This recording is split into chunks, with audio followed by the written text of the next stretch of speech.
आपल्या घरामध्ये कायमस्वरूपी सौख्य नांदावे, लक्ष्मीचा कायम वास राहावा असे जर आपल्याला वाटत असेल तर त्यासाठी रात्रीची किचन क्लिनिंगसुद्धा तितकीच महत्त्वाची असते की ज्यामुळे घरामध्ये झुरळं तर होत नाहीच, पण सकाळसाठी सुद्धा आपलं किचन हे रेडी असतं। नमस्कार सर्वांना, मी सुनैना द सुपर मॉम ह्या यूट्यूब चॅनलवर आपणा सर्वांचे खूप खूप स्वागत करते। आजचा दिवस छान आनंदाचा जावो, तुमच्या मनातल्या सर्व इच्छा पूर्ण होत ह्याच तुम्हाला नवीन आणि मंगलमय दिवसाच्या शुभेच्छा। तर बघा, रात्रीचं आपलं जेवण झालं की आपल्या किचन क्लिनिंगला सुरुवात होत असते, कारण स्वयंपाक केल्यामुळे स्वयंपाकघरामध्ये काही कांद्याचे टरफल असेल किंवा आपण भाकरी केल्या असेल तर पीठ फार इकडे तिकडे उडतं, त्यामुळे किचनमध्ये ना बारीक बारीक अन्नाचे कण असतात। त्यानंतर किचनवर बराचसा असा पसारा असतो आणि आपल्याला किचनसुद्धा क्लीन करणं तितकंच गरजेचं असतं। तर कमी वेळेमध्ये आपलं किचन कसं स्वच्छ आणि चकाचक राहिलं पाहिजे आणि दुसऱ्या दिवसाच्या कामांसाठी म्हणजे सकाळच्या कामांसाठी सुद्धा आपलं किचन कसं आपण तयार केलं पाहिजे, तेही कमी वेळेत आणि जास्तीत जास्त उत्साहात आणि कंटाळा न येता ते सर्व आपण आजच्या व्हिडिओमध्ये बघणार आहोत। तर व्हिडिओ शेवटपर्यंत बघा आणि व्हिडिओला एक लाईक नक्की करा। चॅनलवर नवीन असाल तर चॅनलला सबस्क्राईब करा। तर चला आपल्या व्हिडिओला सुरुवात करू। तर जेव्हा आपण रात्रीचं किचन क्लिनिंग करायला सुरुवात करतो ना, तर सगळ्यात महत्त्वाची जी गोष्ट असते ती म्हणजे खरकटं। कधीही आपलं जेवणाचं खरकटं आपण ज्या पिशवीमध्ये किंवा डस्टबिनमध्ये काढतो तर ते डस्टबिन किंवा पिशवी ही आपल्या किचनमध्ये ठेवू नये। ते सगळं जे काही खरकटं आहे भांड्यांमधलं ते एखाद्या पिशवीमध्ये जमा करणं, त्या पिशवीला व्यवस्थित गाठ मारणं आणि त्या छोट्या डस्टबिनमधली सगळी जी काही खरकटं आहे ते आपण आपल्या मोठ्या डस्टबिनमध्ये किंवा कचऱ्याच्या डब्यामध्ये ठेवून देणं, की ज्यामुळे आपल्या किचनमध्ये झुरळ वगैरे होणार नाही। तर त्यासाठी ना हे सगळ्यात महत्त्वाची गोष्ट आहे। आणि जेव्हा आपण किचन क्लिनिंग करत असतो तर कमी वेळेमध्ये आपलं किचन क्लिनिंग व्यवस्थित होण्यासाठी सगळ्यात पहिले खरकटं काढायचं, म्हणजे आपली भांडी जी असतात ते पटपट घासली जातात। म्हणजे एवढं व्यवस्थित खरकटं काढायचं की पूर्ण जे काही ताटाला भाजी वगैरे किंवा भात वगैरे लागला असेल तर ते सगळं पाण्याखाली व्यवस्थित वॉश करायचं, म्हणजे आपल्याला भांडी ही आयती किंवा रेडी म्हणू शकतो आपण घासण्यासाठी असतात।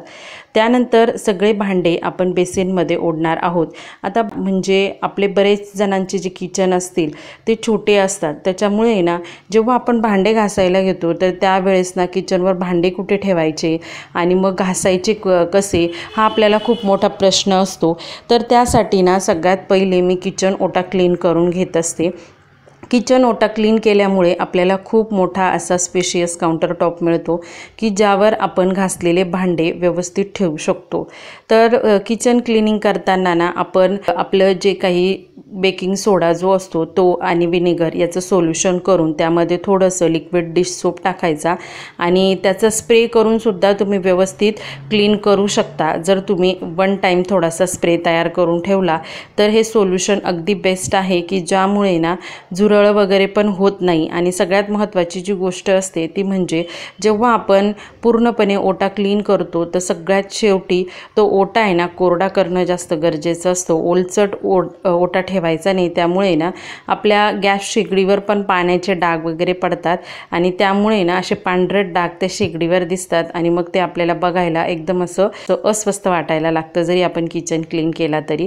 आणि बऱ्याचदा काय होतं, मी माझं कटिंगचं जे काही सामान आहे, म्हणजे समजा मला काही कांदा कापायचा असला किंवा एखादी भाजी चिरायची असेल तर ते सगळं मी काउंटर टॉपवरच करत असते। त्यामुळे रोजच्या रोज दोन्ही वेळेला काउंटर टॉप व्यवस्थित मी आपलं जो भांड्याचा साबण असतो आणि घासणी असते ना तर त्याने छान मस्तपैकी घासून घेते व्यवस्थित आहे ना, ओल्या कपड्याने पुसून आणि त्याचं पाणी वगैरे जे आहे ते वायपरने काढून घेते।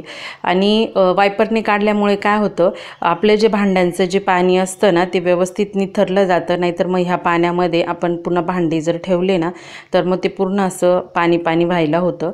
आणि त्यानंतर व्यवस्थित सगळे असे छान भांडे घासून घेते। भांडे घासल्यानंतर मग ते छान मस्तपैकी सुकायला लावू देते, कारण आहे ना आता पावसाळ्याचे दिवस आहे तर भांडे लवकर सुकल्या जात नाही, त्यामुळे आपण जेवढं एवढं जास्त पाणी काढून टाकलं ओट्यावरचं, किंवा तुमच्याजवळ जर जाळी असेल भांडे ठेवण्याची तर तुम्ही तिच्यामध्ये पण ठेवू शकतात, चांगले निथरले जातात भांडे। आणि मग नंतर आपण जेव्हा रुमालाने पुसून आणि मग ट्रॉल्यांमध्ये किंवा तुमच्याजवळ रॅक मांडणे काही असेल त्याच्यामध्ये जर लावले ना तर मग भांड्यांना आहे ना घाम वगैरे सुटत नाही, असं थोडक्यात म्हणायला, किंवा कुबट वगैरे वास येत नाही भांड्यांमध्ये आणि जरा असं फ्रेश वाटतात भांडे पण। वरती जोरात फॅन चालू करून देते, म्हणजे मग काय होतं सगळे भांड्यांचं पाणी निथरलं जातं आणि जेव्हा पुसायला भांडे घेते ना तर त्यावेळेस बऱ्यापैकी म्हणजे खूप चांगले 95 ते 96% भांडे एकदम व्यवस्थित कोरडे होतात फॅनमुळे पण। आणि मग त्याच्यानंतर हे भांडे सगळे छान ट्रॉल्यांमध्ये लावायचे। आणि भांडे घासण्याच्या अगोदर आपण किचनसाठी जो टॉवेल यूज करतो की जो आपण पोळीपाटाच्या खाली सुद्धा यूज करत असतो, त्या टॉवेलला व्यवस्थित घासणीने घासून घ्यायचं, म्हणजे त्याच्यामध्ये काही गुळगुळीतपणा असेल, पीठ लागलेलं असेल तर ते ना व्यवस्थित, किंवा त्याच्यामध्ये काही मळ असेल तर तो निघून जायला मदत होते। आणि सगळ्यात शेवटी मग तो व्यवस्थित क्लीन करायचा, सेम डस्टबिनच्या बाबतीत पण। आणि त्यानंतर मग माझं सगळ्यात आवडतीचं काम की जे मला खूप आवडतं ते म्हणजे आपला सिंक क्लीन करणे। आणि सिंकच्या बाजूला जिथे मी जे काही माझे डिश सोप वगैरे ठेवलेले आहेत ना तर ते सगळे व्यवस्थित ऑर्गनाइज करणे आणि ती प्लेस जी आहे ती व्यवस्थित क्लीन करून घेते, कारण मग ती जर कोरडी जर असली ना तर मग तिथे असं चिकचिक वगैरे होत नाही। सिंक क्लीन करण्यासाठी ना तुम्ही जी आहे तुमची घासणी, त्या घासणीने रोजच्या रोज व्यवस्थित साफ क्लीन केलं पाहिजे, किंवा 2 ते 3 दिवस मिळून काय करायचं, विनेगर असतो ना ते 3 ते 4 बूज एका स्प्रे बॉटलमध्ये घ्यायचे आणि त्यामध्ये ना 1 ते 1.5 चमचा आहे ना आपला बेकिंग सोडा घ्यायचा आणि ते छान मस्तपैकी मिक्स करायचं। आणि मिक्स केल्यानंतर मग ते जे सोल्युशन जे आहे ना ते व्यवस्थित आहे ना बेसिनमध्ये स्प्रे करायचं आणि थोडासा आपला जो शॅम्पू असतो ना तर तो शॅम्पू त्यामध्ये टाकायचा आणि छान व्यवस्थित अर्धा लिंबाची फोड घेऊन ना बेसिन क्लीन करून घ्यायचं। तर अशामुळे काय होतं माहिती आहे का, आपल्या बेसिनचा पाईप तो तर क्लीन होतोच, पण त्याच्यामध्ये काही झुरळ वगैरे काही जर असेल किंवा बारीक काही कीटक असतील तर ते मरून पण जातात। आणि दुसरी महत्त्वाची गोष्ट, आपला जो सिंक असतो ना तो एकदम क्लीन आणि चकाचक व्हायला आहे ना खूप सारी मदत होते।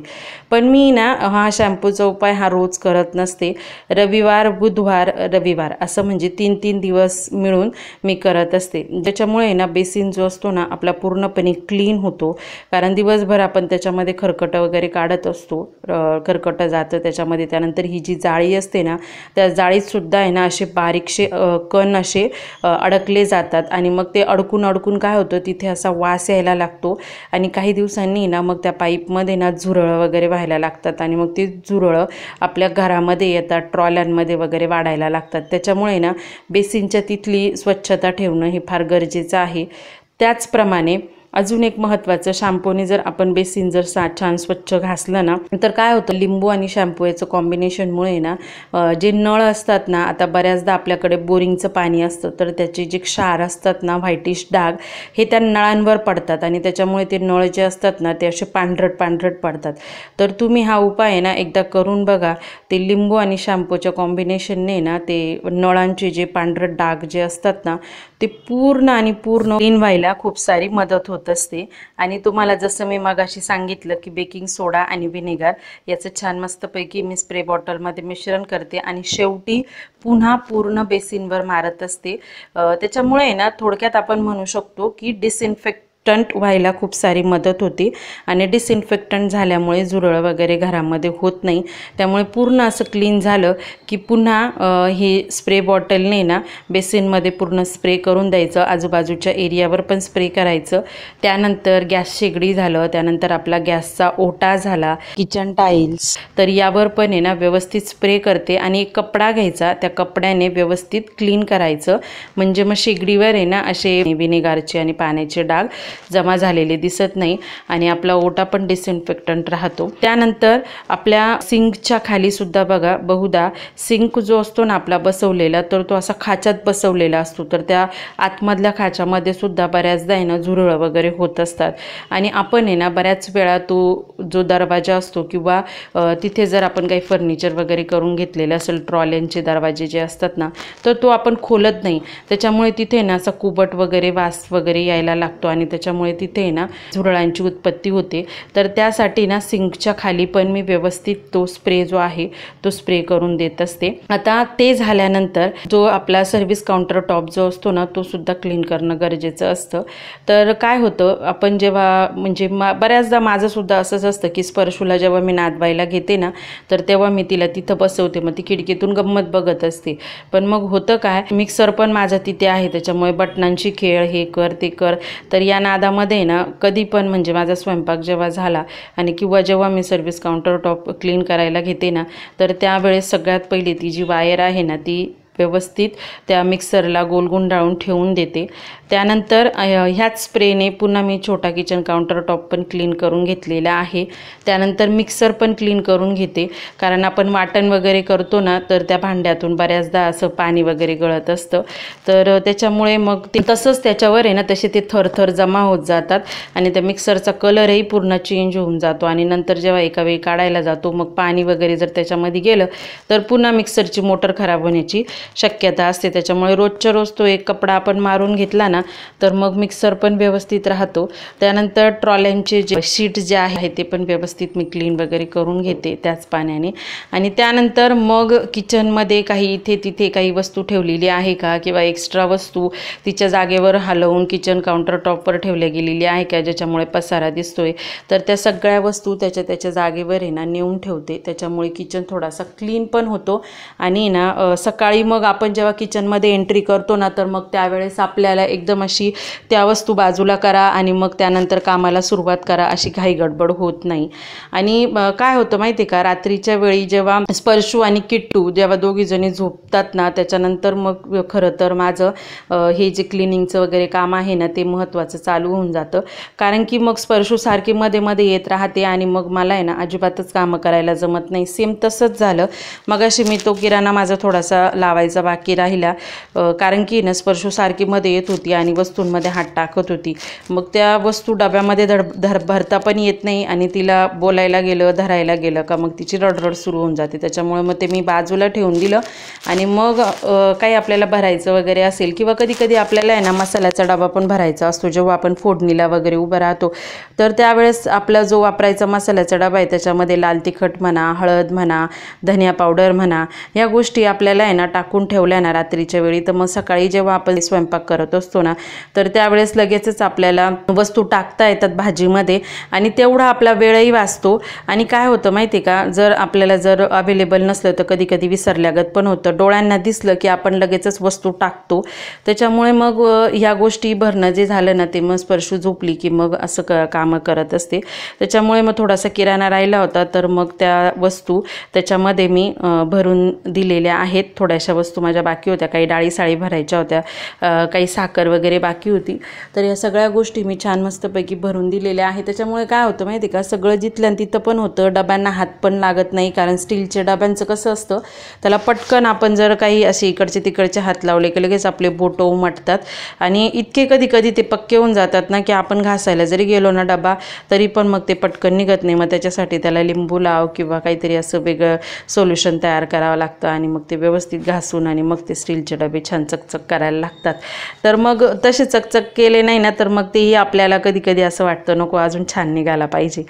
तर मग त्यासाठी ना सरळ बेस्ट वे लेकरं झोपले की मग ही कामं करायची। तर मग छान हे सगळं भरून ठेवलेलं आहे आणि तेल पण माझं संपलेलं होतं, तर मग तेलाची बॉटल पण मी छान मस्तपैकी भरून ठेवली। अशा पद्धतीने काय करायचं, आता सगळं माझं जेव्हा भरून झालं की त्याच्यानंतर छान मस्तपैकी एक झाडू मारायचा किंवा तुम्ही जर झाडू मारत नसाल रात्री म्हणजे स्वयंपाकानंतर किंवा जेवणानंतर जर झाडू मारत नसाल, कारण बरेच लोक पाळतात की झाडू मारू नये रात्रीच्या जेवणानंतर किंवा रात्रीच्या वेळी, ते चांगलं नसतं, तर मग तुम्ही एक छोटासा आहे ना असा कपडा वगैरे घेऊ शकता, जसं की मी आता तसंच करते।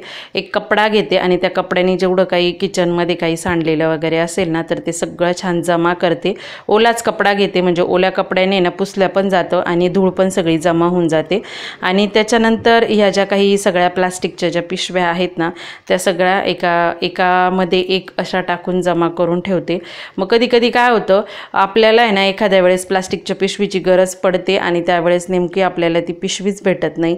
मग त्याच्यामुळे त्या अशा एकात एक घालून ठेवल्या ना, तर मग त्याला पण एक अशी व्यवस्थित जागा जर दिली ना, आता बऱ्याचदा काय होतं, मी माझी ती कांदा ट्रॉलीमध्ये ठेवत असते, पण मग स्पर्शू लगेचच तिथे जाऊन हात लावते, मग त्याच्यामुळे त्याची जागा कधी इकडची तिकडं होऊन जाते। तर मग त्या व्यवस्थित त्या ट्रॉलीमध्ये ठेवून दिलेल्या आहेत।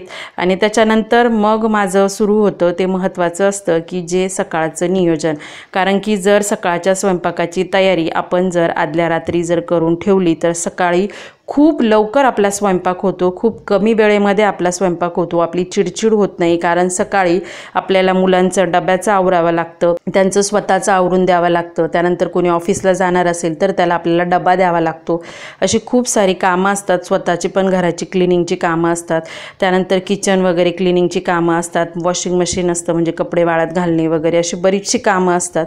तर त्या कामांमध्ये ना कुकिंगचा वेळ कमी करण्यासाठी आपण रात्रीच्या वेळी अशा पद्धतीने थोडंसं नियोजन जर केलं ना तर खूप आपल्याला सोपं होतं। आता मी काय केलेलं आहे, मला सकाळी खीर बनवायची अशी प्लॅनिंग होतं, तर खिरीचं सगळं सामान मी एका डब्यात डायरेक्ट जमा केलं, म्हणजे सकाळी फक्त तो डबा उचलायचा आणि खिरीला फोडणी द्यायची, इतकं सोपं करून ठेवते। त्याच्यामुळे ना आपला खूप सारा वेळ वाचतो, फक्त कटिंग करायची नाही।